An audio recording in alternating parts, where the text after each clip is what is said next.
पाठशालाको ट्रेनिङ भिडियोमा यहाँलाई स्वागत छ। यस भिडियोमा तपाईले सिक्नुहुनेछ पाठशालामा एक्सक्लुसिभ हेडिङहरू कसरी बनाउने भनेर। त्यसको लागि सेटअप मेनुमा क्लिक गर्नुहोला।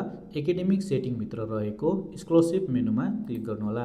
यहाँनिर हामीले पहिले नै कुनै पनि हेडिङहरू बनाएको हुँदैनौँ। यो ट्रेनिङ डेमो पर्पजको लागि बनाइएको हो। त्यसैगरी तपाईले नयाँ हेडिङ बनाउनको लागि एड बटनमा क्लिक गर्नुहोला र त्यहाँनिर एक्सक्लुसिभको नेम अथवा हेडिङहरू बनाउन सक्नुहुन्छ। सपोज मैले यहाँनिर जेहेन्दार भनेर एउटा हेडिङ बनाउँछु। जेहेन्दार स्कलरसिप भनेर बनाए। यसको यहाँनिर डिस्क्रिप्सन तपाईले लेख्न सक्नुहुन्छ। यहाँनिर जे डिस्क्रिप्सन छ त्यो लेख्नु होला। यसरी गरेपछि सेभ एन्ड न्यू बटनमा क्लिक गर्नु होला। सो यसरी यो हेडिङहरू हामीले यहाँनिर बनाउन सक्नुहुन्छ। हाम्रो स्कुलले जुन हेडिङ्सहरुमा एक्सक्लुसिभ प्रोभाइड गर्छ त्यो अब कुनै स्कुलमा 3 वटा बच्चामा एउटा बच्चालाई फ्री गर्ने। सो यस्तो हेडिङहरू तपाईले बनाएर राख्न सक्नुहुन्छ। यहाँनिर अहिले हामीले हेडिङ मात्रै बनाएका छौं।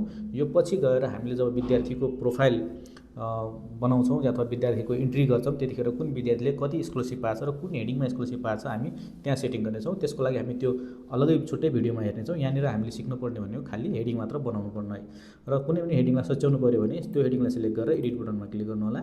त्यसपछि सच्याउनु पर्ने विवरण सच्याएर सेभ बटनमा क्लिक गर्नु होला। सो यसरी तपाईले एक्सक्लुसिभ हेडिङहरू बनाउन सक्नुहुन्छ अथवा सच्याउन सक्नुहुन्छ। धन्यवाद।